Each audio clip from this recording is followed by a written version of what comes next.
사도신경으로 신앙 고백 드림으로 새벽 예배 시작합니다.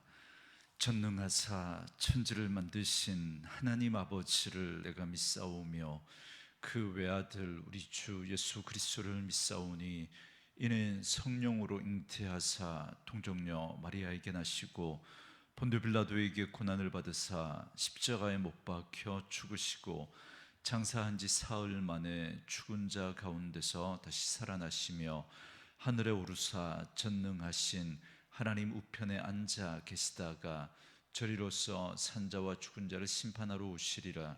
성령을 믿사오며 거룩한 공회와 성도가 서로 교통하는 것과 죄를 사하여 주시는 것과 몸이 다시 사는 것과 영원히 사는 것을 믿사옵나이다.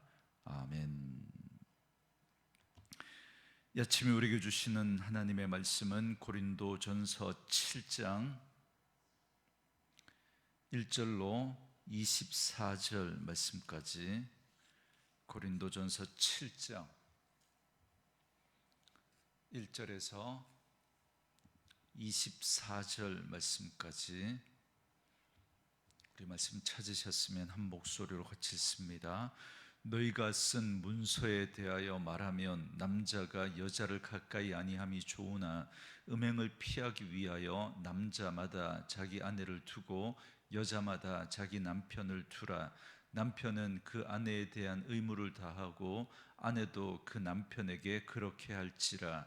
아내는 자기 몸을 주장하지 못하고 오직 그 남편이 하며 남편도 그와 같이 자기 몸을 주장하지 못하고 오직 그 아내가 하나니 서로 분방하지 말라. 다만 기도할 틈을 얻기 위하여 합의상 얼마 동안은 하되 다시 합하라. 이는 너희가 절제 못함으로 말미암아 사단이 너희를 시험하지 못하게 하려 함이라. 그러나 내가 이 말을 함은 허락이요 명령은 아니니라. 나는 모든 사람이 나와 같기를 원하노라. 그러나 각각 하나님께 받은 자기의 은사가 있으니 이 사람은 이러하고 저 사람은 저러하니라. 내가 결혼하지 아니한 자들과 과부들에게 이르노니 나와 같이 그냥 지내는 것이 좋으니라. 만일 절제할 수 없거든 결혼하라.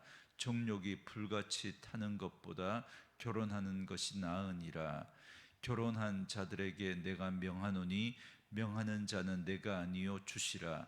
여자는 남편에게서 갈라서지 말고 만일 갈라섰으면 그대로 지내든지 다시 그 남편과 화합하든지 하라. 남편도 아내를 버리지 말라. 그 나머지 사람들에게 내가 말하노니 이는 주의 명령이 아니라 만일 어떤 형제에게 믿지 아니하는 아내가 있어 남편과 함께 살기를 좋아하거든 그를 버리지 말며 어떤 여자에게 믿지 아니하는 남편이 있어 아내와 함께 살기를 좋아하거든 그 남편을 버리지 말라. 믿지 아니하는 남편이 아내로 말미암아 거룩하게 되고 믿지 아니하는 아내가 남편으로 말미암아 거룩하게 되나니 그렇지 아니하면 너희 자녀도 깨끗하지 못하리라. 그러나 이제 거룩하니라. 혹 믿지 아니하는 자가 갈리거든 갈리게 하라. 형제나 자매나 이런 일에 구애될 것이 없느니라. 그러나 하나님은 화평 중에서 너희를 부르셨느니라. 아내 된 자여 네가 남편을 구원할지 어찌할 수 있으며 남편 된 자여 네가 네 아내를 구원할지 어찌할 수 있으리요.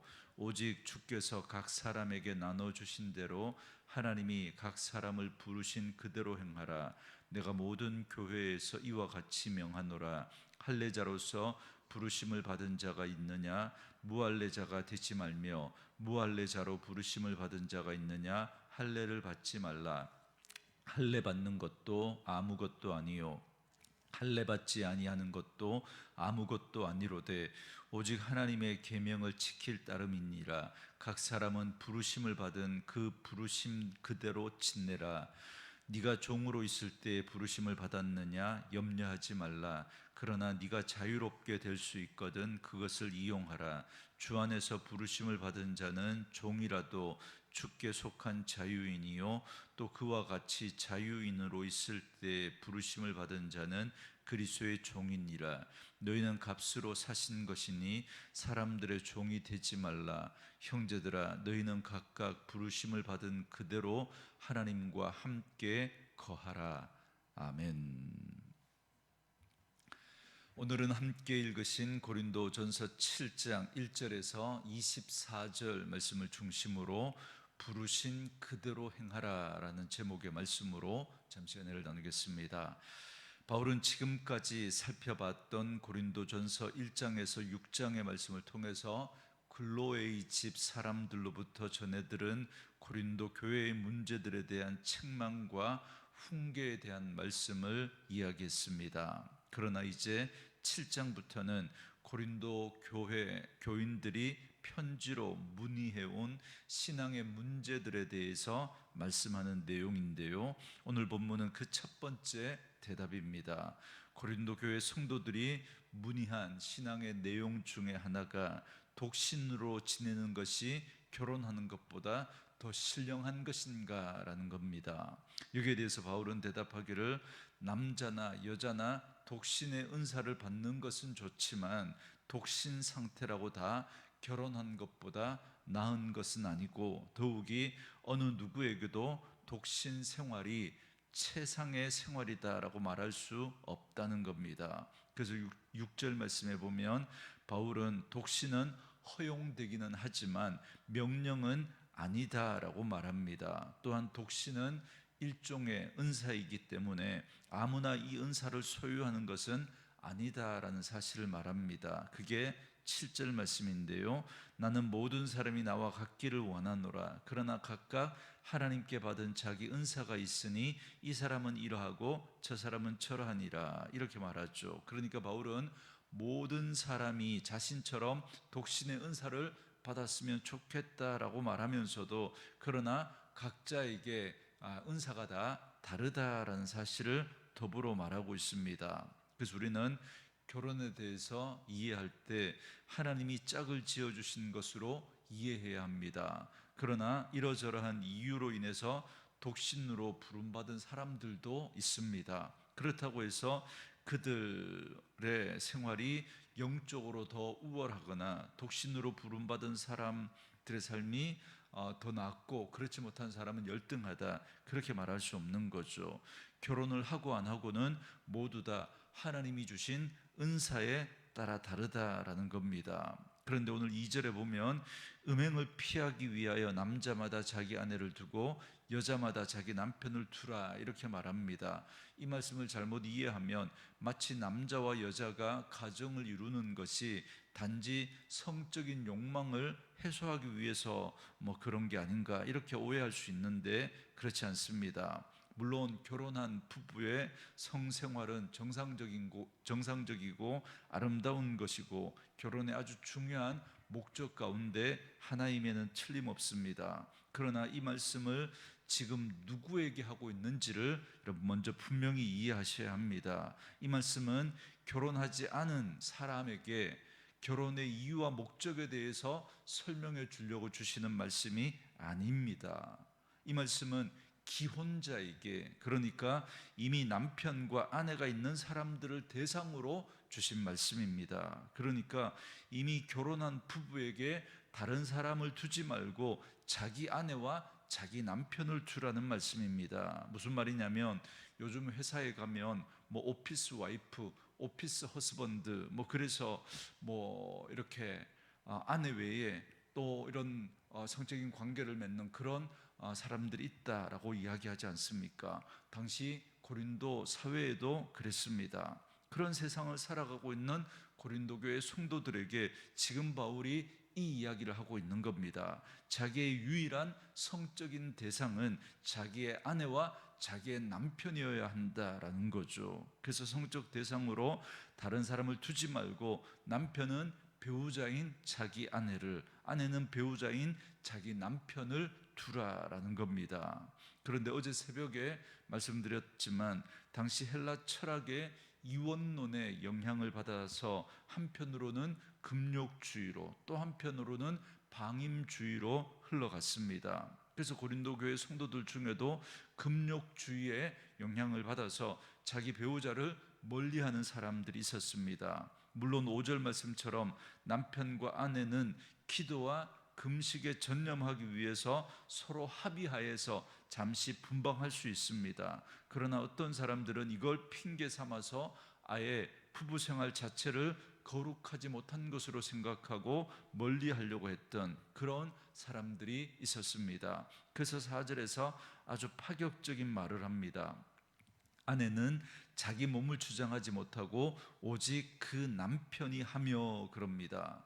아마 지금 이 말씀을 들으면 이렇게 화를 낼 그런 여자분들이 많을 겁니다. 그러나 그 당시 사회적인 통념으로 보면 얼마든지 이렇게 말할 수 있었던 사회였습니다. 그런데 그 다음에 이어지는 말씀이 정말 파격적입니다. 남편도 그와 같이 자기 몸을 주장하지 못하고 그 아내가 하나니 그럽니다. 이건 그 당시 사회 통념으로 있을 수 없는 일입니다. 그런데 하나님은 이 말씀을 하시면서 남편과 아내와 남편이 누가 더 우위를 점하는 그런 관계가 아니라 상호 간에 복종해야 될 관계다라는 걸 말씀하시는 겁니다. 우리가 예전에 에베소서 5장 말씀을 강의하면서 제가 말씀을 드렸지만, 여러분 에베소서 5장 21절에 보면 부부의 관계를 설명하면서 맨 처음 부부 관계의 대전제로 주시는 말씀이 있습니다. 그게 뭐냐면 그리스도를 경외함으로 피차 복종하라라는 말씀입니다. 그렇기 때문에 하나님께서는 부부가 어느 한쪽이 더 우월한 위치에 있는 것이 아니라 서로의 역할이 다르기 때문에 상호 존중하면서 서로의 부족한 부분을 돕는 배필로 만나게 하신 겁니다. 그렇기 때문에 부부가 성적인 부분에 있어서도 서로 피차의 의견을 존중하고 고려해야 한다라고 말씀하고 있는 겁니다. 그래서 바울은 8절과 9절에서도 이 음행의 원리를 좀 더 구체적으로 적용해서 말씀합니다. 이 말씀도 우리가 많이 오해하는 말씀 중에 하나인데요, 이 말씀을 결혼하지 않은 미혼자들과 과부들에게 주시는 말씀으로 오해한다는 겁니다. 그러나 여기서 말하는 결혼하지 아니한 자들이라고 하는 이 단어는 헬라어로 아가모이라고 하는 단어인데요, 미혼자를 말하는 게 아니라 홀아비를 말하는 겁니다. 그러니까 여러분, 홀아비와 과부는 등식이 맞는 문장이 되는 거죠. 그리고 결혼하지 않은 미혼자들에 대한 말씀은 25절부터 38절에 따로 말씀이 나옵니다. 그러니까 결혼을 했다가 혼자가 된 남자들이나 여자들에게 바울은 되도록 그냥 지내는 것이 좋다라고 지금 말하고 있는 겁니다. 결혼하지 않는 게 좋다는 말이 아니라 결혼했다가 이혼하고 이제 혼자 된, 이렇게 사별을 하거나 이혼을 해서 혼자 된 그 분들에게 그냥 지내는 것이 좋다라고 말하고 있는 겁니다. 결혼 안 한 미혼자들에게 되도록 결혼 안 하는 게 좋다, 이 말이 아닌 거죠. 그리고 결혼했다가 혼자 된 사람들에게 만일 절제할 수 없거든 다시 결혼하는 것이 맞다, 그게 낫다라고 말하고 있는 겁니다. 어쨌든 우리가 이 말씀을 통해서 기억해야 될 건, 재혼을 하든 재혼을 하지 않든 어떤 선택을 하든 그 선택이 주 앞에서 온전한 믿음으로 살아가기 위해서 도움이 되는 쪽으로 선택하라라는 겁니다. 이건 재혼의 문제만이 아닙니다. 우리가 무슨 일을 하든지 주님을 중심에 모시고 생각하고 판단해서 최선의 길을 선택해야 할 것입니다. 그리고 12절 이하의 말씀에 보면 이제 결혼에 관한 새로운 문제를 질문합니다. 고린도 교회의 성도들 중에는 예수 믿기 전에 불신자들과 결혼한 자들이 있었습니다. 예나 지금이나 이런 일로 인해서 그 가정에 문제와 갈등이 생길 거라는 건 의심할 여지가 없습니다. 그래서 그들이 믿음의 삶을 살아가려고 하는데 믿지 않는 배우자로 인해서 어려움이 너무 많으니까 우리가 믿지 않는 자와 결혼 생활을 계속 유지해야 합니까? 이렇게 물어왔던 겁니다. 여기에 대한 바울의 대답은 믿지 않는 남편이나 아내가 그들과 계속 살기를 원하는 한 이혼하지 말라라고 답변합니다. 여러분, 예수를 믿지 않다가 나중에 예수를 믿게 되어 구원받았다고 해서 그 사실이 두 사람의 결혼 생활을 변화시킬 수 없습니다. 단지 변화시키는 게 있다면 그것은 결혼 생활을 향상시키는 방향으로 변화되어져야 가야 합니다. 그래서 14절 말씀에 이렇게 말씀합니다. 믿지 아니하는 남편이 아내로 말미암아 거룩하게 되고 믿지 아니하는 아내가 남편으로 말미암아 거룩하게 되나니 그렇지 아니하면 너희 자녀도 깨끗하지 못하리라. 그러나 이제 거룩하니라 그럽니다. 여러분, 이 말은 구원받은 남편이나 아내로 인해서 구원받지 못한 그들의 배우자가 구원받는다, 그 말은 아닙니다. 왜냐하면 구원은 지극히 개인적인 문제이기 때문에 그렇습니다. 배우자가 믿는다고 배우자의 백으로 구원을 받을 수 있는 게 아니고 예수 그리스도를 자신의 주와 그리스도로 개인적으로 받아들이지 않으면 어떠한 것으로도 구원을 받을 수 없기 때문에 그렇습니다. 그러나 14절에서 바울이 말하는 의미는 뭐냐면, 먼저 예수 믿고 구원받은 배우자가 그 가정에서 예수 믿는 자로서 선한 영향력을 끼치게 되면 구원받지 못한 남편이 아내와 그 배우자를 보고 구원받지 못한 남편이나 아내가 그 배우자를 보고 예수를 알고 싶은 마음이 생겨나게 되고, 그러면 그 배우자를 통해서 예수 믿고 구원받을 수 있게 된다, 그런 기회가 생겨날 수 있다라는 겁니다. 뿐만 아니라 자녀들은 말할 것도 없는 거죠. 그러나 만약 믿는 남편이나 아내가 믿지 않는 배우자와 이혼을 하게 되면 그 자녀들까지도 잃어버리고 말 것입니다. 그러나 그리스도에게 순종하고 그 뜻을 따라 이혼하지 않는다면 주 예수를 믿으라, 그리하면 너와 내 집이 구원을 얻으리라 라는 말씀처럼 장차 그 가정의 자녀들도 구원을 받게 될 수 있는 겁니다. 그런데 혹시 믿지 않는 배우자가 먼저 이혼을 제안할 수도 있지 않겠습니까? 15절 말씀이 이에 대한 답을 제시하고 있습니다. 혹 믿지 아니하는 자가 갈리거든 갈리게 하라. 형제나 자매나 이런 일에 구애될 것이 없느니라. 그러나 하나님은 화평 중에 너희를 부르셨느니라 그럽니다.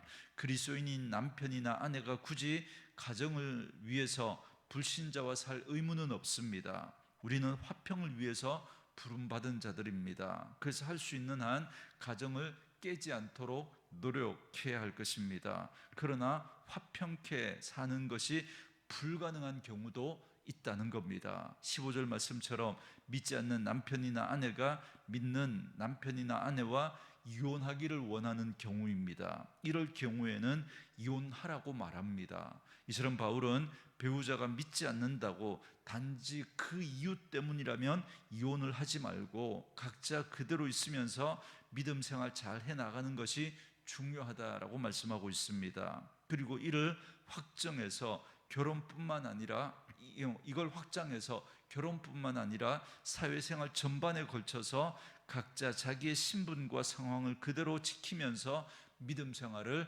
잘 해야 함을 말씀합니다. 그게 17절부터 24절까지 말씀입니다. 여기서 바울은 무슨 말을 하고 있느냐면, 모든 성도들은 하나님께 부르심을 받았을 때 그때 그 처지 그 형편 그대로 살아가라는 겁니다. 결혼하지 않은 미혼자는 굳이 결혼하려고 하지 말고, 종들은 굳이 자유인이 되려고 하지 말라는 겁니다. 종으로 태어난 자는 종의 상태 그대로, 자유인으로 태어난 자는 자유인으로, 예수님을 처음 만났을 때 그때 그 상태를 유지하면서 살라는 겁니다. 종에서 자유인으로 신분 상승을 위한 그런 무리한 노력을 하지 말라는 겁니다. 이처럼 각 사람들이 부르심을 받았을 때 그 상태 그대로 행하라라고 하는 이 원리를 말해주고 있습니다. 이 말씀은 앞에서 말씀드린 것처럼 믿지 않은 자와 결혼한 상태에서 그대로 결혼 생활을 유지하라라고 한 그 겉면에서 그 범위가 확대되어 적용된 겁니다. 그래서 17절부터 24절 말씀에 보면 각 사람은 부르심을 받은 그대로 지내라라는 말이 3번이나 반복됩니다.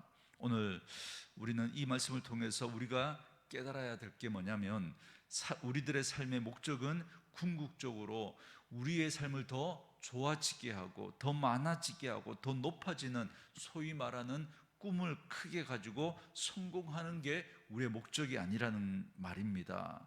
우리를 부르신 하나님의 부르심의 목적은 각자의 자리에서 하나님이 부르신 그 부르심에 합당하게 살아가는 데 있다라는 겁니다. 그것이 독신이든 결혼이든 또 믿지 않는 배우자이든 자신의 신분이든 부르신 그대로 살아가라는 겁니다. 물론 그렇다고 해서 숙명론자들처럼 그렇게 살아가라는 말은 아닙니다. 21절에 보면 바울은 종된 자에게 할 수 있거든 자유하라고 말하고 있습니다. 이건 자신의 상황과 처지에 합당하게 믿음으로 살되 주어진 그 상황에서 최선을 다하며 살아가는 가운데 기회가 주어진다면 더 나은 삶을 살아가라는 겁니다. 예를 들어 주인이 종으로 성실하게 산 것에 대한 보답으로 자유인의 신분을 허락했는데도 자기는 그대로 종으로 있겠다라고 그렇게 할 이유가 없다는 겁니다. 최선을 다했더니 하나님이 우리의 삶에 더 나은 삶을 허락하신다면 그거 받아들이고 그 삶을 누리라는 겁니다. 그러나 오직 높아지고 성공하고 더 많이 가지는 것, 이게 우리의 삶의 마치 유일한 목적인 것처럼 그렇게 살아가지는 말라는 겁니다.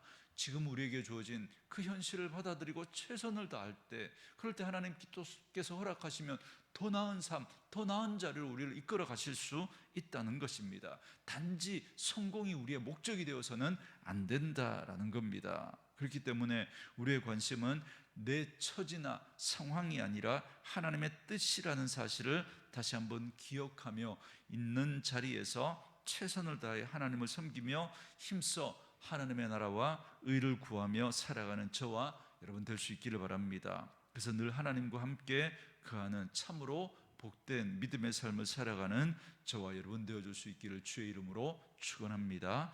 주신 말씀 묵상하시면서 이 찬양 함께 들으시며 기도하는 시간 갖겠습니다.